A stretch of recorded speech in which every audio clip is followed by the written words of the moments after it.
Hola a todos. Canada acaba de reescribir las reglas de sus propias fronteras. El primer ministro Mark Carney presentó ante el Parlamento y anunció una amplia estrategia nacional de fronteras que hace tres cosas al mismo tiempo. Refuerza la soberanía canadiense sobre todos los puntos de entrada al país. Redirige la inversión en infraestructura fronteriza lejos de los marcos integrados con Estados Unidos y hacia sistemas controlados exclusivamente por Canadá. Y establece por primera vez una política formal según la que las decisiones de gestión de fronteras de Canadá se tomarán exclusivamente en función del interés nacional canadiense y no de las preferencias de seguridad estadounidenses. Y Trump no esperó a que terminara la conferencia de prensa para responder. El primer mensaje empezó mientras Carney todavía estaba hablando. Para cuando Carney se sentó, ya había nueve. A medianoche eran 22. Y ninguno de ellos contenía una sola refutación factual de nada de lo que Carney anunció realmente. Lo que Canadá acaba de hacer con su política fronteriza es el complemento doméstico de todo lo que Carney ha construido a nivel internacional. Y cierra la última puerta que Washington creía que tenía como palanca significativa sobre la toma de decisiones soberanas de Canadá. Permítame explicaros exactamente qué dice la nueva estrategia fronteriza y por qué importa tanto en el contexto de todo lo que ha sucedido en los últimos 18 meses. Durante buena parte de 3 décadas, la gestión de fronteras entre Canadá y Estados Unidos ha estado profundamente integrada. No solo físicamente, a través de puestos fronterizos compartidos, procesamiento aduanero coordinado y protocolos de selección de seguridad alineados, sino también institucionalmente. Los dos países han operado bajo marcos como la Declaración de Frontera Inteligente, el Plan de Acción Más Allá de la Frontera y el Consejo de Cooperación Regulatoria, que sincronizan efectivamente la política fronteriza canadiense con las prioridades de seguridad estadounidenses. Cuando Washington identificaba una nueva categoría de amenaza, los protocolos fronterizos canadienses se ajustaban en consecuencia. Cuando Washington cambiaba sus procedimientos de selección, los requisitos de entrada canadienses se movían en paralelo. Cuando las agencias de aplicación de la ley estadounidenses solicitaban cooperación en vigilancia fronteriza, intercambio de inteligencia y monitoreo de entradas, la respuesta canadiense era casi automática porque toda la arquitectura institucional de la relación bilateral fronteriza se había construido sobre la suposición de que los intereses de seguridad canadienses y estadounidenses eran idénticos, que las amenazas que enfrentaban ambas naciones eran las mismas, y que gestionarlas conjuntamente era más eficiente que hacerlo por separado. Esa suposición tenía sentido cuando la relación era genuinamente cooperativa y las preocupaciones de seguridad eran realmente compartidas. Tiene mucho menos sentido cuando la nación cuyas preferencias de seguridad están moldeando la gestión de tu frontera está al mismo tiempo imponiendo aranceles del 25% a tu acero, amenazando tus cadenas de suministro farmacéuticas, revocando tus invitations a acuerdos comerciales y distribuyendo a tu país como candidato a la anexión. La nueva estrategia fronteriza de Carney part exactamente de esa observación.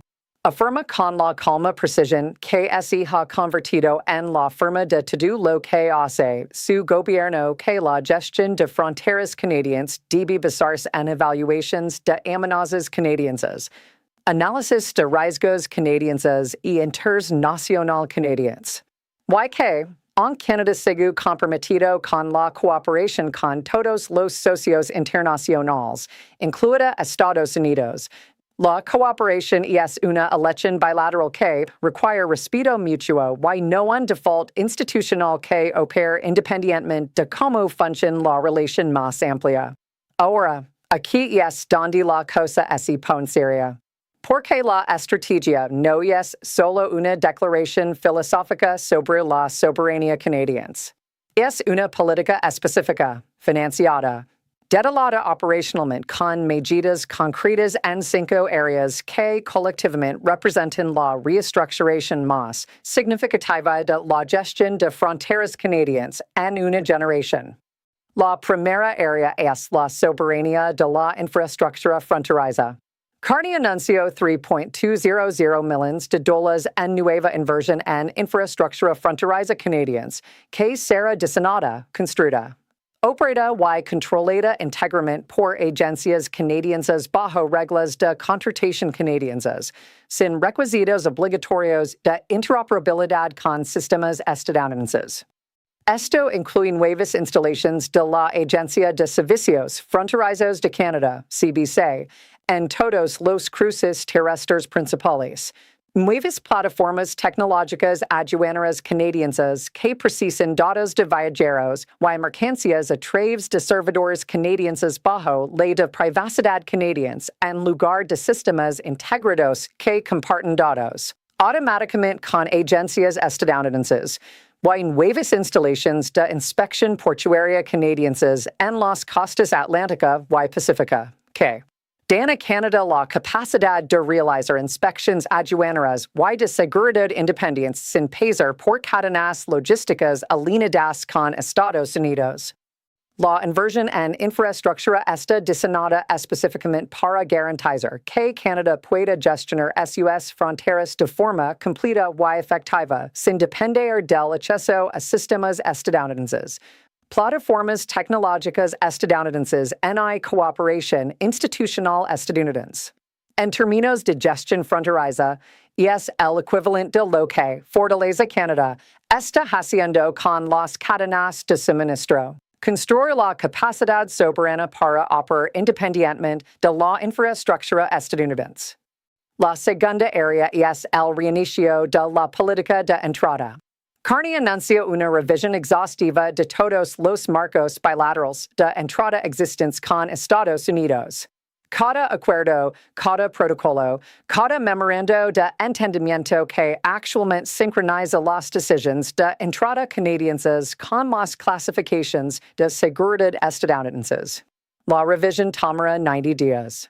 Al final de ella, Canadá mantendrá los marcos que sirven al interés canadiense, renegociará acuerdos que impongan prioridades estadounidenses sobre decisiones canadienses sin beneficio recíproco, y terminará acuerdos que se hayan convertido en mecanismos para que las preferencias políticas estadounidenses anulen el juicio soberano canadiense sobre quién entra en territorio canadiense. El ejemplo específico que citó Carney, y que cayó en la sala con considerable fuerza, fue la práctica de que oficiales fronterizos canadienses nieguen la entrada a personas que están en listas de vigilancia estadounidenses pero que no tienen antecedentes penales canadienses. Ninguna preocupación de seguridad canadiense hay base bajo la ley canadiense para su exclusión. Dijo que Canadá da la bienvenida a la cooperación en amenazas de seguridad compartidas genuinas. Dijo que Canadá no acepta el principio de que una clasificación administrativa estadounidense determine automáticamente las decisiones de entrada canadienses independientemente de la evaluación canadiense. Dijo que las fronteras canadienses se regiran por la ley canadiense y el juicio canadiense. Y esa afirmación, que suena casi autoevidentemente razonable cuando la escuchas por primera vez, representa una profunda ruptura con cómo ha funcionado realmente la relación fronteriza integrada durante 20 años. La tercera área es la expansión de las fronteras norteñas y marítimas. Aunque la frontera terrestre Canadá-Estados Unidos ha recibido la mayor atención política en ambos países, Canadá tiene otras 3 fronteras, la frontera ártica, las aproximaciones atlánticas y la costa del Pacífico, que han sido sistemáticamente subvertidas en relación con su importancia estratégica. La estrategia de Carney compromete $2.100 millones en infraestructura de soberanía fronteriza ártica incluyendo nuevos buques de la Guardia Costera Canadiense capaces de operaciones árticas todo el año. Nueva tecnología de sensores remotos y vigilancia que cubra el paso del noroeste y el archipiélago ártico en general. Y nuevos emplazamientos operativos avanzados de las fuerzas canadienses en el extremo norte que establecen una presencia militar canadiense permanente en regiones donde las afirmaciones de soberanía han estado históricamente limitadas por brechas de infraestructura.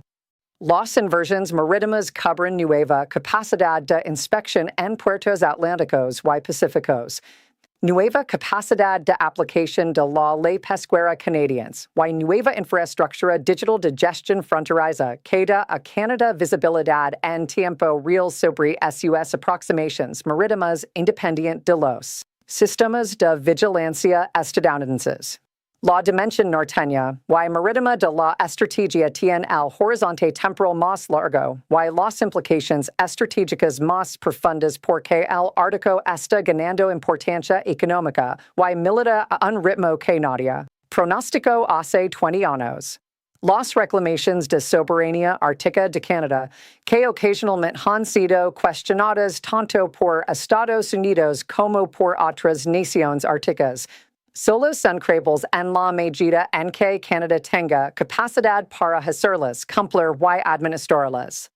La cuarta área es el rediseño de la frontera comercial, el elemento más directamente conectado con la agenda más amplia de soberanía económica de Carney, y el que produjo la reacción inmediata más fuerte en los mercados.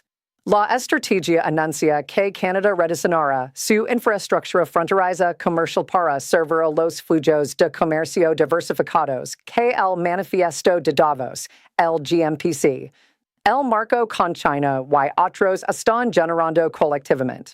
En este momento, la infraestructura fronteriza comercial canadiense está abrumadoramente orientada hacia el sur, hacia los cruces terrestres, connections ferroviarias y rutas de camiones que sirven a la relación bilateral estadounidense. Esa orientación tenía sentido cuando el 75% de las exportaciones canadienses iban a Estados Unidos. Tiene cada vez menos sentido a medida que Canadá persigue su objetivo de 5 años de reducir la dependencia de exportaciones estadounidenses al 50%. La inversión de $1.800 millones de dólares en el rediseño de la frontera comercial construye nueva infraestructura aduanera y logística en los puertos canadienses del Pacífico y el Atlántico para manejar el aumento del tráfico de contenedores desde mercados asiáticos y europeos, nuevas conexiones ferroviarias que unen centros de producción canadienses interiores con terminales de la costa del Pacífico, nuevas instalaciones de almacenamiento en frío y manejo de productos perecederos en puntos fronterizos no orientados a Estados Unidos para apoyar la diversificación agrícola que en el marco con China y otros acuerdos bilaterales. Y nuevas plataformas aduaneras digitales que soportan documentación comercial multimedia y multilink para las más de 50 relaciones nacionales que Canadá está gestionando activamente ahora. La frontera se está reorientando físicamente para que coincida con la reorientación económica. La infraestructura del comercio sigue la dirección de la política comercial. La quinta área es la dimensión de las personas y las comunidades, la parte de la estrategia fronteriza que habla más directamente a los canadienses comunes en lugar de a economistas del comercio y analistas de seguridad. Carney anunció un nuevo fondo de inversión en comunidades fronterizas canadienses, $900 millones de dólares dedicados a los pueblos, ciudades y comunidades rurales que se encuentran en o cerca de la frontera canadiense y cuyas economías han estado históricamente organizadas en torno a la relación comercial Canadá-Estados Unidos. Comunidades como Windsor, Ontario, donde el puente Ambassador transporta más valor de comercio bilateral por día que el comercio anual de la mayoría de los países.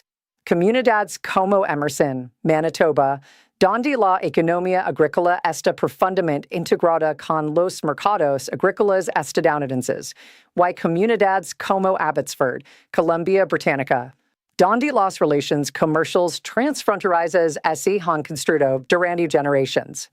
La estrategia de Carney reconoce honestamente que la reorientación económica que Canadá está llevando a cabo crea costos de transición en estas comunidades. Que redirigir los flujos comerciales y rediseñar la infraestructura fronteriza perturbará los arreglos económicos existentes antes de que los nuevos se maduren completamente.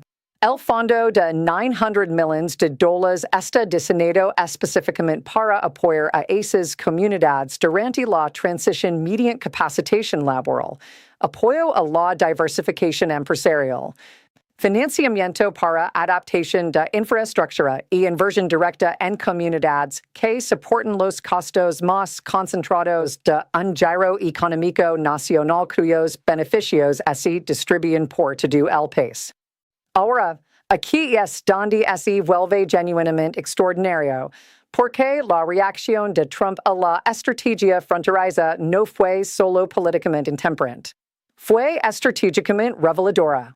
En 22 publications a lo largo de la tarde y la noche siguientes al anuncio de Carney, Trump hizo 3 afirmaciones específicas sobre la estrategia fronteriza que vale la pena examinar con cuidado porque revelan lo que dicen sobre las suposiciones restantes de Washington sobre la relación bilateral.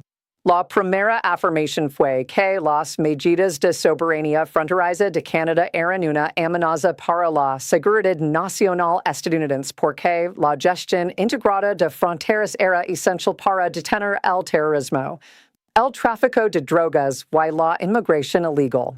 Esa afirmación sería más persuasiva si no fuera porque el historial de Canadá en esas 3 preocupaciones es considerablemente mejor que el de Estados Unidos. La seguridad fronteriza canadiense no ha producido un incidente importante de terrorismo originado en territorio canadiense en la memoria reciente. El tráfico de drogas a través de la frontera canadiense, aunque es una preocupación genuina, es eclipsado en escala por los flujos a través de la frontera sur estadounidense que la política estadounidense ha fracasado notablemente en controlar. Y la inmigración ilegal hacia Canadá no ha sido la crisis política definitoria que se ha convertido en Estados Unidos. El gobierno de Carney ni siquiera necesitó hacer este argumento públicamente porque los hechos lo hacen automáticamente. Canadá no es la fuente de los problemas de seguridad fronteriza de Estados Unidos. Es un vecino democrático bien gestionado cuyo historial de seguridad fronteriza habla por sí mismo. La segunda afirmación fue que la inversión en infraestructura fronteriza de Canadá estaba diseñada para facilitar el movimiento de bienes chinos hacia Estados Unidos a través de Canadá, usando la frontera canadiense como puerta trasera para evitar aranceles. Esta afirmación es reveladora porque te dice algo importante sobre el modelo mental de Washington respecto al marco comercial Canadá-China que Carney firmó. Washington no está principalmente preocupado por la relación bilateral Canadá-China en sus propios términos. Está preocupado por lo que esa relación significa para la arquitectura arancelaria estadounidense.